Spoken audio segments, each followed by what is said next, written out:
لا بالمصر إن شاء الله. نسأل الله سبحانه وتعالى أن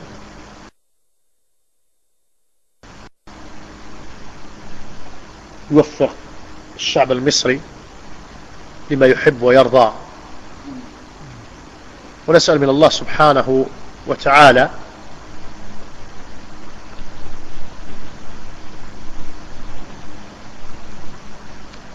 أن تنتشر السنة في مصر. نعم، أن تنتشر في مصر.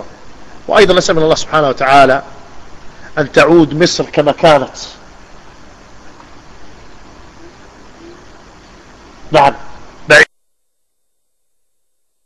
عن الفوضى، بعيد عن هذه الإخوان المسلمين، ويعود الهدوء والسكينة والطمأنينة في قلوب المصريين. نعم، والشعب المصري شعب طيب يحب الله ويحب النبي صلى الله عليه وسلم، يحب الدين. نعم، نسأل من الله جل وعلا أن يعينه على الخير. نعم، يعينه على الخير. وأنا نصيحتي للشعب المصري أن يتعاونوا على البر والتقوى،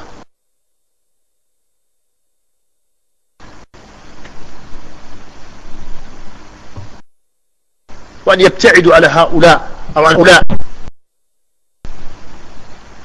نعم، قال تعالى: وتعاونوا على البر والتقوى ولا تعاونوا على الإثم والعدوان. نعم، هذا هو. بارك الله فيك. أسأل الله عز وجل أن يعود الأمن في هذا البلد الطيب إن شاء الله، ونحن نحب مصر وشعب مصر أيضا. بارك الله فيك.